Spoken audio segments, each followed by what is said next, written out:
La paix soit avec vous. Les bénédictions spirituelles du croyant. Éphésiens 1er, le verset 3. Bon nombre de théologiens chrétiens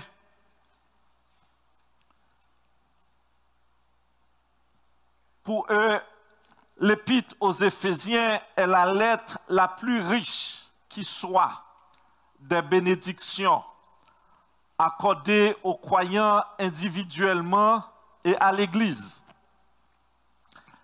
La lettre aux Éphésiens a parfois été appelée le Josué du Nouveau Testament.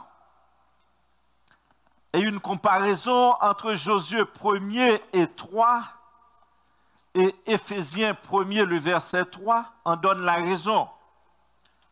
Dans Josué, Dieu déclare qu'il a donné le pays de Canaan aux Israélites, un pays de bénédiction, avant même qu'ils y entrent. Les bénédictions d'Israël concernaient la terre et l'observation de la loi. Tandis que dans la lettre aux Éphésiens, nous apprenons que Dieu nous a comblés de toutes sortes de bénédictions spirituelles, bien avant que nous nous en approprions une seule. Ces bénédictions sont spirituelles et non matérielles ou terrestres, comme dans le cas d'Israël. Les bénédictions spirituelles du croyant et de l'Église se rapportent au lieu céleste et sont en Jésus-Christ. Elles sont supérieures à celles d'Israël et elles sont éternelles. Les bénédictions spirituelles du croyant. Quelles sont donc ces bénédictions spirituelles? Dans l'Épître aux Éphésiens, chapitre 1, tout particulièrement, on distingue plusieurs types de bénédictions spirituelles. Et par la grâce de Dieu, je me propose de partager avec vous 3 types de bénédictions spirituelles que nous avons en Jésus-Christ. Premièrement, l'adoption. Deuxièmement, la rédemption. Et troisièmement, le don du Saint-Esprit. La toute première bénédiction spirituelle que nous bénéficions en Christ, c'est l'adoption. L'adoption est l'une des métaphores utilisées dans la Bible pour expliquer comment les chrétiens sont rattachés à la famille de Dieu.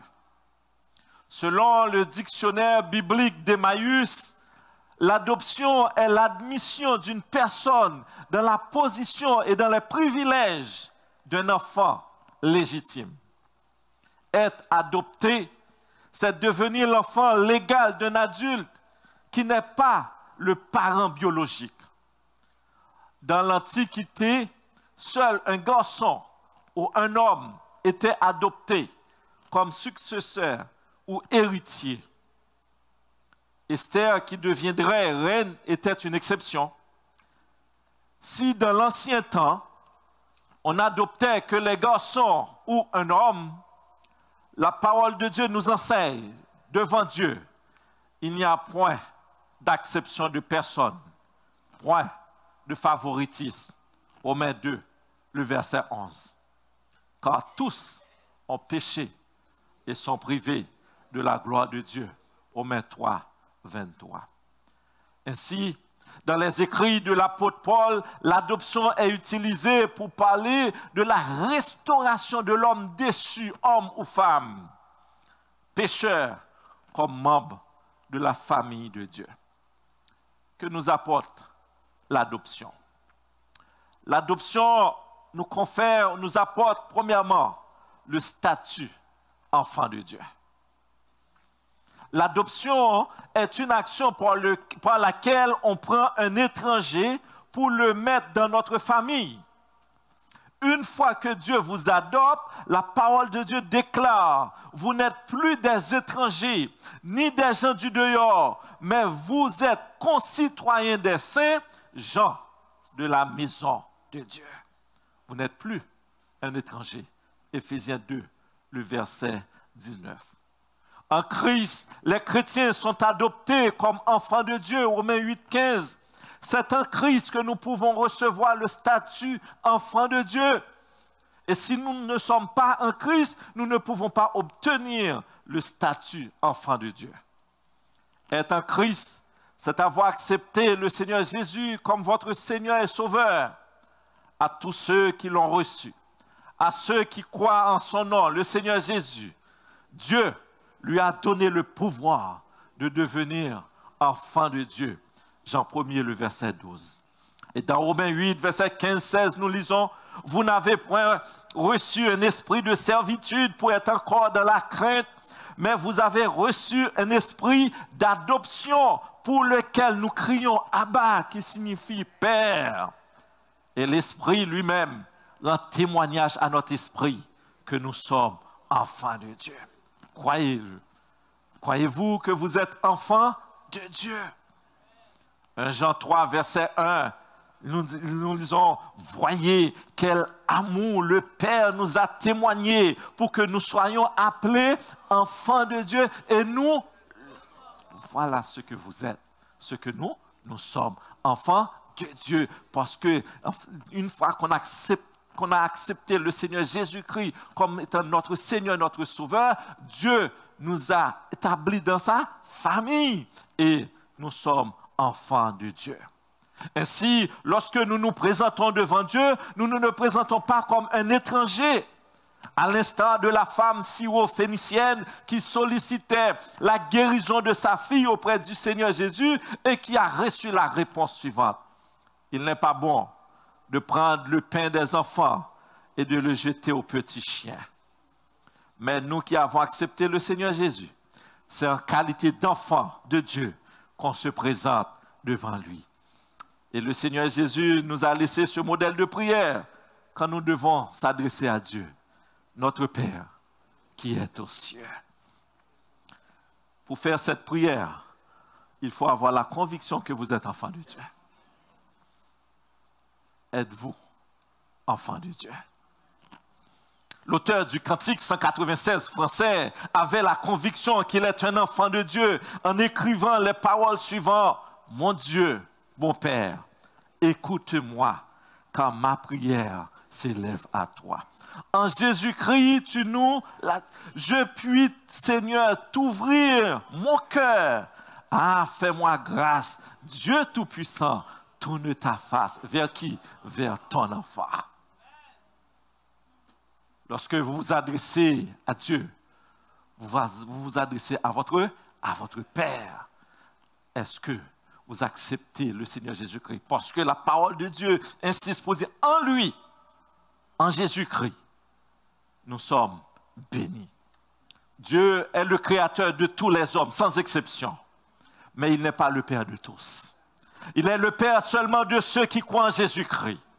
Ce n'est qu'au moment où nous recevons Christ comme Seigneur et Sauveur personnel que nous sommes adoptés par Dieu et entrons dans sa famille. Ma question pour vous ce matin ou ce midi, êtes-vous enfant de Dieu ou créature de Dieu? On est tous des créatures de Dieu. Mais Dieu ne veut pas que nous restions tout simplement créatures de Dieu. Il veut que nous soyons enfants de Dieu, en acceptant le Seigneur Jésus-Christ comme étant notre Seigneur, notre Dieu. Non seulement l'adoption nous confère le titre enfant de Dieu, mais nous sommes aussi héritiers de Dieu. L'adoption signifie qu'un croyant devient un membre de la famille de Dieu avec tous les privilèges. Lorsque nous venons par la foi en Christ, nos dettes sont annulées, nos péchés sont pardonnés et nous recevons un nouveau nom et nous avons tous les droits que possèdent les héritiers de Dieu. Écoutez ce que dit la parole de Dieu dans Galates 4, verset 7. Lorsque les temps ont été accomplis, Dieu a envoyé son Fils, né d'une femme, né sous la loi, afin qu'il racheta ceux qui étaient sous la loi, afin que nous ressuscitions l'adoption. Et parce que vous êtes fils, Dieu a envoyé dans nos cœurs l'esprit de son Fils, lequel crie « Abba », qui signifie « Père ». Ainsi, tu n'es plus esclave, mais fils. Et si tu es fils, tu es aussi héritier par la grâce de Dieu. Qu'est-ce qu'un héritier? Au sens large, un héritier, c'est une personne qui reçoit un bien, une fortune ou une propriété en héritage.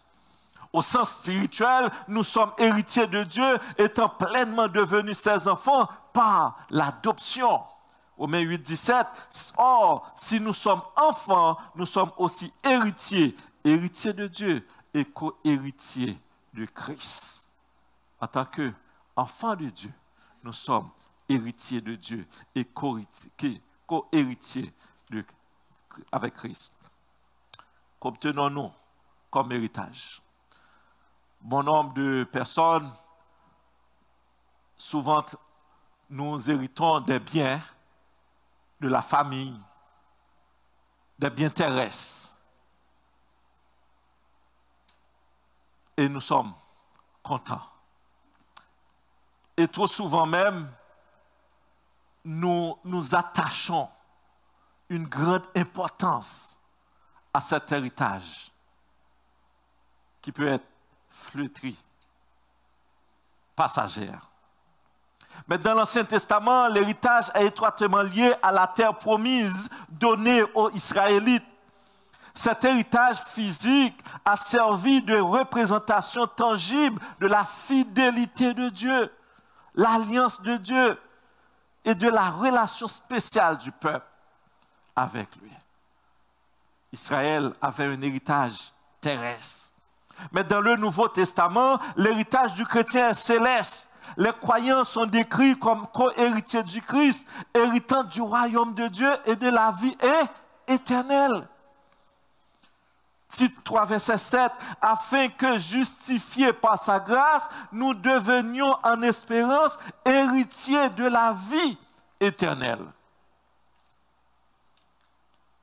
Sachant qu'il est difficile de voir les héritages célestes, lorsque nous attachons trop aux héritages terrestres, l'apôtre Paul écrivait aux chrétiens d'Éphèse, Éphésiens 1, 16, 18, en disant « Je ne cesse de rendre grâce pour vous, faisant mention de vous dans mes prières, afin que le Dieu de notre Seigneur Jésus-Christ, le Père de gloire, vous donne un esprit de sagesse, de révélation dans sa connaissance, et qu'il illumine les yeux de votre cœur pour que vous sachiez quelle est l'espérance qui s'attache à son appel, quelle est la richesse de la gloire de son héritage qu'il réserve aux saints. Que Dieu illumine, que Dieu ouvre vos yeux. Parce que lorsque nous nous attachons aux choses terrestres, ça nous empêche de voir ce que Dieu a préparé pour nous.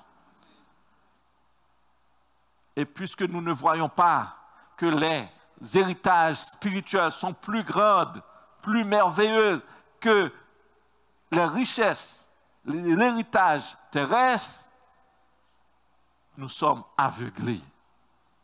Et maintenant, la prière de l'apôtre, c'est que Dieu illumine nos yeux afin que nous puissions voir la grâce qu'il nous réserve quand il s'agit d'héritage céleste. Selon 1 Pierre 1, verset 4, l'héritage céleste est plus grand et supérieur aux héritages terrestres. L'héritage terrestre peut être corrompu, souillé et passager. Mais l'héritage que nous avons en Christ, c'est un héritage qui ne se peut ni corrompre, ni souiller, ni flétrir, lequel vous est réservé dans les cieux.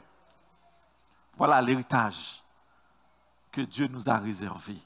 1 Pierre 1, le verset 4.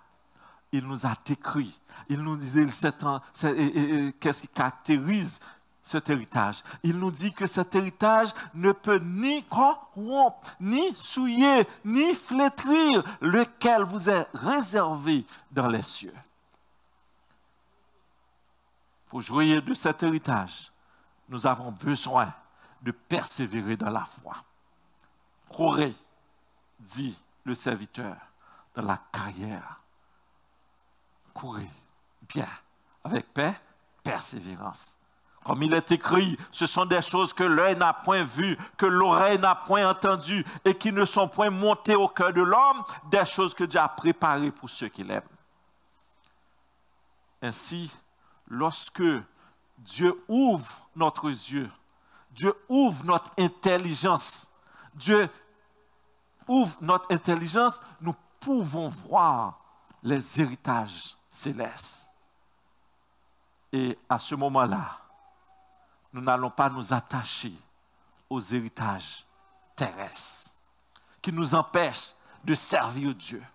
Et trop souvent, qui met des problèmes, des difficultés dans les familles. Oubliant, lorsque nous retournons dans la poussière, nous partons avec les mains vides. Mais si à chaque fois que nous nous rappelons, nous pas qu'à changer chèque là dans le ciel là. Même si tu as dit, fais chèque là pour vous, mettez tout ça, ou pas qu'à changer dans le ciel là. Peu importe la quantité de biens, d'héritage que vous avez, vous ne pouvez pas partir avec. Mais si seulement nous comprenons ça, nous vivons mieux avec la femme que nous avons. Nous vivons mieux avec le mari que nous avons. Nous vivons mieux dans le foyer, dans la famille que Dieu nous a fait grâce.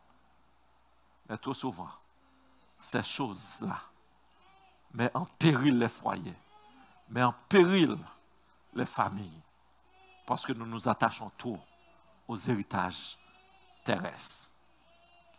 Dans Colossiens 1, verset 12, la parole de Dieu nous invite, il dit, rendez grâce au Père qui vous a rendu capable d'avoir part à l'héritage des saints dans la lumière. Nous devons donner action de grâce à Dieu, parce qu'il nous a bénis, il nous a fait grâce. Et finalement, l'adoption nous confère des responsabilités. En adoptant un enfant, il ne bénéficie pas seulement le titre enfant de Dieu. Il ne bénéficie pas seulement les héritages, mais il a des responsabilités. Le fait de pouvoir devenir enfant de Dieu, un enfant d'adoption de Dieu constitue l'un des plus grands privilèges de notre salut. Le Saint-Esprit nous communique la nature de Dieu que nous devons vivre d'une manière digne d'enfant de Dieu. Être enfant de Dieu est un immense privilège et une grande joie. Mais cela confère également une grande responsabilité. C'est de vivre dans la sanctification. En lui, Dieu nous a élus avant la fondation du monde pour que nous soyons saints et irrépréhensibles devant lui. Éphésiens 1, le verset 4. L'Épître aux Éphésiens nous présente deux modes de vie, un appelé autrefois et l'autre maintenant. La vie d'autrefois est caractérisée par une vie dominée par le péché. Et lorsque nous n'étions pas enfants de Dieu, nous n'avons pas été adoptés par Dieu. Éphésiens 2, verset 11-12. Vous, autrefois, ça c'est la vie d'autrefois, païens dans la chair, appelés incirconcis par ceux qu'on appelle circoncis et qui le sont en la chair par la main de l'homme. Souvenez-vous que vous étiez en ce temps-là sans Christ, privés du droit de cité en Israël, étrangers aux alliances de la promesse, sans espérance et sans Dieu dans le monde. Nous vivons comme bon nous semble. Ça, c'est la vie d'autrefois. Éphésiens 2, verset 1-3. Vous étiez morts par vos offenses et par vos péchés dans lesquels vous marchiez autrefois, selon le train de ce monde, selon le prince de la puissance de l'air, de l'esprit qui agit maintenant dans les fils de la rébellion. Nous tous aussi, nous étions de leur nombre. Et nous vivions autrefois selon les convoitises de notre chair, accomplissant les volontés de la chair et de nos pensée. Et nous étions, par nature, des enfants de colère comme les autres. Ça, c'est la vie d'autrefois. La vie d'autrefois, aucune révérence pour Dieu. Aucun respect pour la parole de Dieu. Aucun respect pour les serviteurs de Dieu. Aucun respect pour les servantes de Dieu.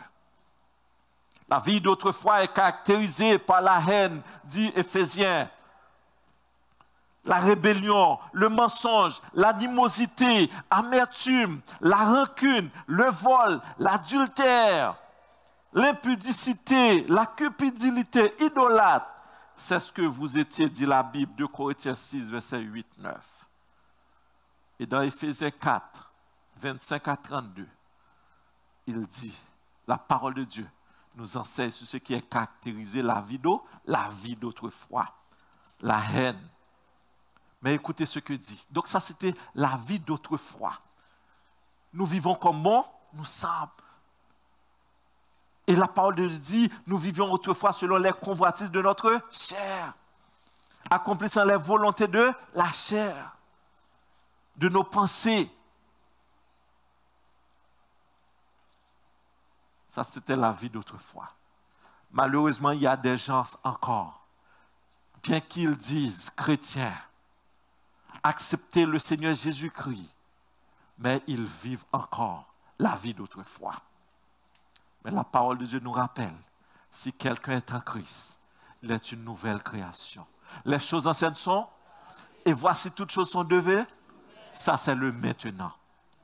Verset 13, mais maintenant, en Jésus-Christ, vous qui étiez jadis éloignés, vous avez été rapprochés par le sang de Christ. Vous avez été, premièrement, lavés. Vous avez été, deuxièmement, sanctifiés. Vous avez été, troisièmement, justifiés au nom du Seigneur Jésus-Christ et par l'Esprit de notre Dieu. Éphésiens 2, verset 13 et 1 Corinthiens 6, verset 11.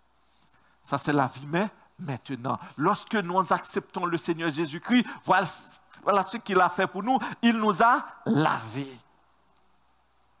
Il nous a sanctifiés. Et il nous a justifiés. Parce qu'il veut que nous vivions la vie du maintenant. Le monde qui convertit n'a pas qu'à continuer à vivre comme autrefois. Il doit y avoir maintenant. Et le monde qui observe là doit y avoir maintenant. Les enfants doivent voir qu'il y a un maintenant dans la vie de la mère. Il y a un maintenant dans la vie du père.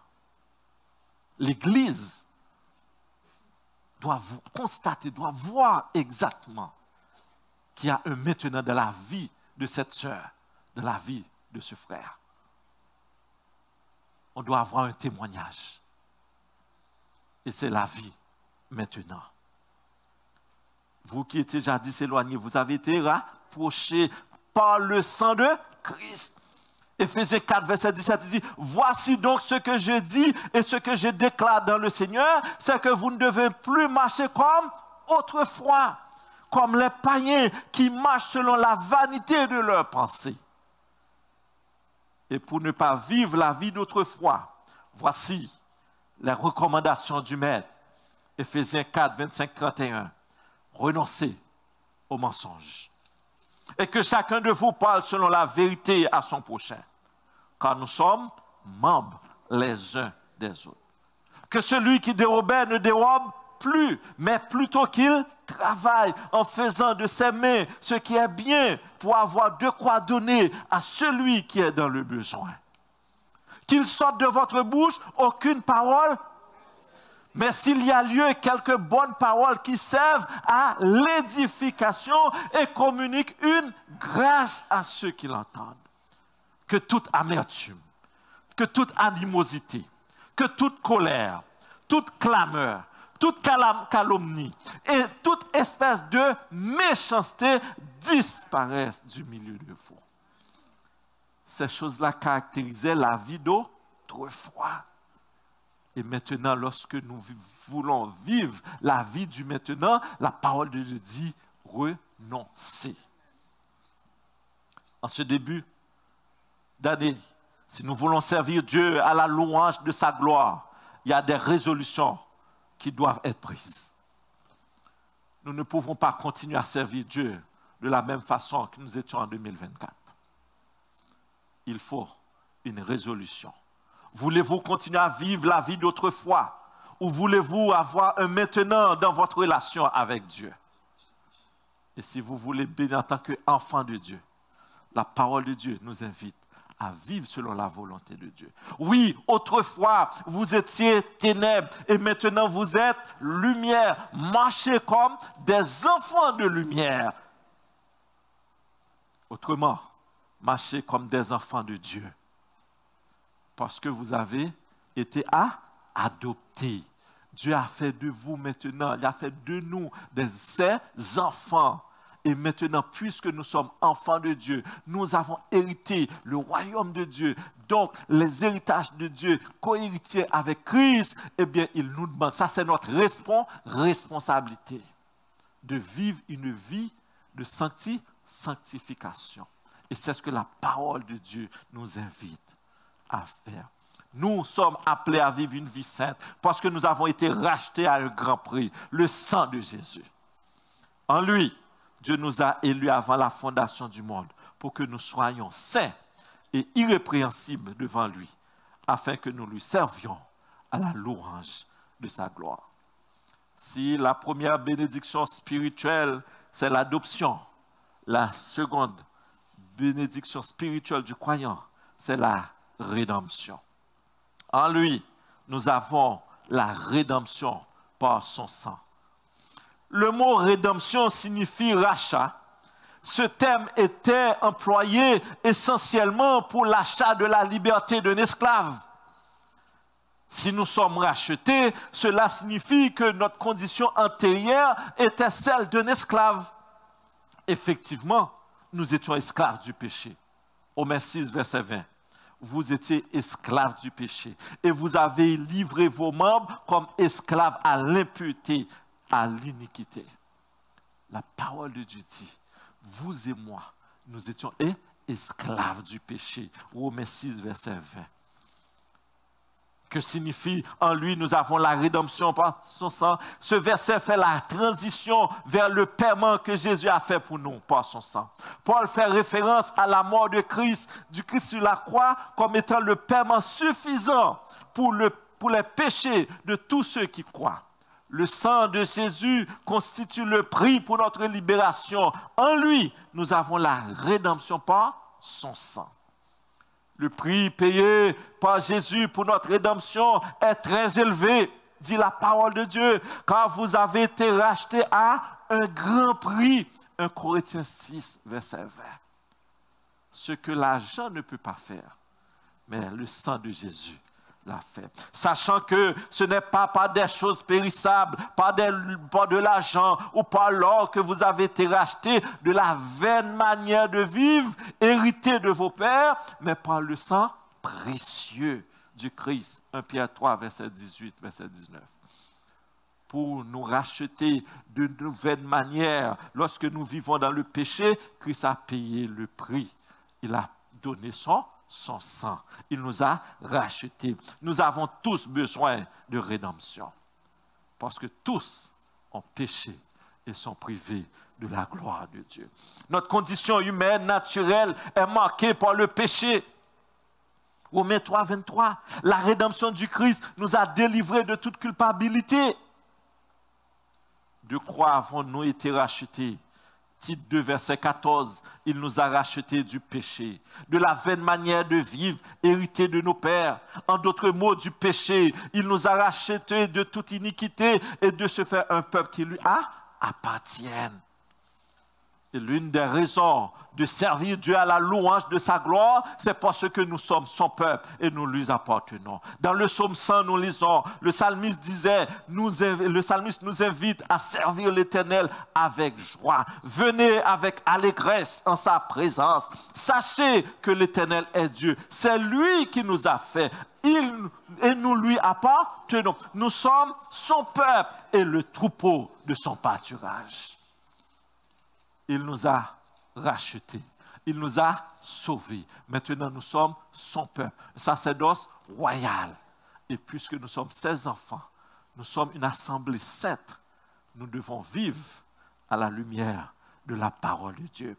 Il s'est donné lui-même pour nous afin de nous racheter, purifiés par lui et zélés pour les œuvres bonnes. Titre 2, verset 14. En lui, nous avons la rédemption par son sang, le pardon des péchés selon la richesse de sa grâce. Deuxièmement, il nous a rachetés de la malédiction de la loi. Galates 3, verset 13. Christ nous a rachetés de la malédiction de la loi, étant devenu malédiction pour nous, car il est écrit, maudit soit quiconque est pendu au bois. C'est moi-même avec ou que tu dois se croire. Mais ça n'a pas satisfait mon Dieu. Mais Christ a pris ta place. Il a pris ma place. Il a satisfait la justice de Dieu. Il nous a rachetés de la malédiction de la loi qui pesait sur nous, non parce que la loi est mauvaise, mais parce qu'elle nous condamnait à cause de nos transgressions. Lorsque les temps furent accomplis, Dieu a envoyé son Fils. Il nous a rachetés. Et maintenant, puisqu'il nous a justifiés, il n'y a aucune condamnation pour ceux qui sont en Jésus-Christ. Regardez bien, il n'y a aucune condamnation pour ceux qui sont en Jésus-Christ. Et toute l'épître aux Éphésiens disait en lui, en lui, en lui. Si vous n'êtes pas en Jésus-Christ, vous êtes encore un condamné. Si vous n'êtes pas encore en Jésus-Christ, vous êtes encore un esclave. Vous pouvez donner votre vie à Dieu maintenant même. Maintenant même, vous pouvez donner votre vie à Dieu. Acceptez le Seigneur Jésus-Christ et vous deviendrez l'enfant de Dieu. Et l'un des résultats de la rédemption, c'est le pardon du péché, la rémission des péchés. Verset 7. En lui, nous avons la rédemption par son sang, la rémission des péchés selon la richesse de sa grâce. Mais maintenant, Jésus-Christ, vous qui étiez jadis éloignés, vous avez été rapprochés par le sang de Christ. Le sang de Christ nous a réconciliés avec lui. Colossiens 1, 20. Le sang de Jésus nous purifie de tout péché. 1 Jean 1, verset 7. Le sang de Jésus est le prix payé pour le pardon de nos péchés. Sans effusion de sang, il n'y a pas de... Hébreux 9, 22. L'Église, savoir que vos péchés sont pardonnés est une bénédiction. C'est la plus grande bénédiction, savoir que nous avons été adoptés, savoir que nous avons été rachetés et pardonnés. Dans le psaume 32, le psalmiste disait, heureux celui à qui la transgression est remise, à qui le péché est pardonné. Heureux l'homme à qui l'Éternel n'impute pas d'iniquité. Quelle grâce, quel privilège de savoir que vos péchés sont pardonnés. Qu'est-ce qui vous rend heureux ici-bas sur la terre? La première idée qui vient sans doute à l'esprit est une chose que vous ne possédez pas en ce moment. Parce que souvent, nous sommes attachés aux choses de ce monde. Si on vous demande qu'est-ce qui peut vous rendre heureux, vous allez commencer par chercher, j'aimerais bien voyager, visiter tel pays, avoir quelque chose terrestre. Mais le psalmiste dit, heureux l'homme à qui le péché est pardonné. Vous n'êtes plus condamné. Vous n'êtes plus esclave du péché. Et maintenant, par grâce, vous pouvez se présenter devant Dieu comme étant enfant de Dieu. Le psaume 32 célèbre la bénédiction du pardon divin. Le bonheur ne vient pas d'ailleurs, ni de l'acquisition d'une nouvelle richesse, mais de Dieu. Prenez-vous le temps de célébrer le nom de Dieu, de le remercier pour le pardon que vous obtiendrez de lui, qui est une bénédiction. Je ne sais pas combien de fois vous demandez pardon à Dieu pour le même péché et vous pensez que son pardon est épuisé. Je ne sais pas où vous vous rendez dans vos péchés, mais la grâce de Dieu et son pardon sont encore disponibles. La rémission des péchés selon la richesse de sa grâce. La grâce et la richesse de Dieu sont inépuisables. Dans le psaume 130, le verset 4, le pardon se trouve auprès de toi, Éternel. Dieu nous invite à reconnaître nos péchés. Celui qui cache ses péchés ne prospère pas, mais celui qui les avoue et les abandonne obtient miséricorde. Proverbe 28, verset 13. Après avoir reconnu nos péchés, il nous invite à confesser nos péchés. Si nous confessons nos péchés, il est fidèle et juste pour nous les pardonner et nous purifier de toute iniquité. Venez et plaidons, dit l'Éternel. Si vos péchés sont comme le cramoisi, ils deviendront blancs comme la neige. S'ils sont rouges comme la pourpre, ils deviendront comme la laine. Il ne nous traite pas selon nos péchés. Il ne nous punit pas selon nos iniquités. Mais autant les cieux sont élevés au-dessus de la terre, autant sa bonté est grande pour ceux qui le craignent. Autant l'Orient est éloigné de l'Occident, autant il éloigne de nous nos transgressions. Et comme un père a compassion de ses enfants, l'Éternel a compassion de ceux qui le craignent. L'Éternel a compassion pour ses enfants. Oui. Peut-être vous avez péché, vous vous sentez coupable et la culpabilité vous ronge. Mais l'Éternel a encore de la compassion. N'abandonnez pas. Venez. Oui, il peut vous châtier parce que la parole de Dieu nous enseigne. Il châtie ses enfants. Et si Dieu vous châtie, c'est parce qu'il vous aime. C'est parce qu'il veut vous corriger. Oui. Car le Seigneur châtie celui qu'il aime. Il frappe de la verge tous ceux qu'il reconnaît pour ses enfants. Supportez le châtiment. C'est comme des enfants, des fils que Dieu vous traite. Car quel est le fils qu'un père ne châtie pas? Mais si vous êtes exempt du châtiment auquel tous ont part, vous êtes donc des enfants illégitimes et non des fils. Hébreux 12, verset 6-8. Et si quelqu'un n'a pas l'esprit de Christ, il ne lui appartient pas. Romains 8, verset 9. Le Saint-Esprit confirme notre appartenance à Dieu. Lorsque nous acceptons le Seigneur Jésus-Christ, Dieu envoie son esprit en nous. Il nous a pardonnés, il nous a lavés, sanctifiés, justifiés et il nous a fait grâce, la présence de son esprit. Et c'est la présence de son esprit qui va faire de nous ses enfants, qui va dire que nous sommes les enfants de Dieu. Nous appartenons à Dieu. Ce qui nous conduit à parler, la troisième bénédiction spirituelle du croyant, c'est le don du Saint-Esprit. La troisième bénédiction du croyant est le don du Saint-Esprit. Après avoir entendu la parole de la vérité, l'évangile de votre salut, vous avez été scellés du Saint-Esprit qui avait été promis. Éphésiens 1, le verset 13. Aussitôt que le croyant accepte le Seigneur Jésus pour son sauveur, il est scellé du Saint-Esprit qui avait été promis. Cela veut dire que tout vrai croyant reçoit l'Esprit de Dieu au moment de sa conversion, comme signe qu'il appartient à Dieu. Le ministère du Saint-Esprit dans la vie du croyant est double. Il est le sceau. En Christ, vous avez été scellés du Saint-Esprit. Le passage affirme que nous sommes scellés par le Saint-Esprit. Un sceau certifie l'authenticité d'un document ou d'une chose. Le Saint-Esprit est le sceau de l'authenticité de notre foi en Dieu, déclarant que nous appartenons réellement à Dieu. Le psaume 100 encore nous enseigne ce thème. Donc c'est que nous, étant donné nous sommes propriété de Dieu, donc nous lui appartenons. Nous sommes son peuple. Et nous avons pour devoir de marcher par l'Esprit et vivre par l'Esprit. Parce que l'Esprit nous habite. Nous ne devons plus vivre comme autrefois. Puisque l'Esprit de Dieu est en nous. Il nous communique la sainteté de Dieu. Il nous communique la volonté de Dieu. Il nous communique la parole de Dieu. Et c'est ce qu'il nous enseigne dans Jean 14 et Jean 16. Il dit, lorsque l'Esprit de vérité viendra, il vous enseigne la vérité. Il vous convainc de vos péchés. Oui, nous devons vivre par l'Esprit et marcher par l'Esprit.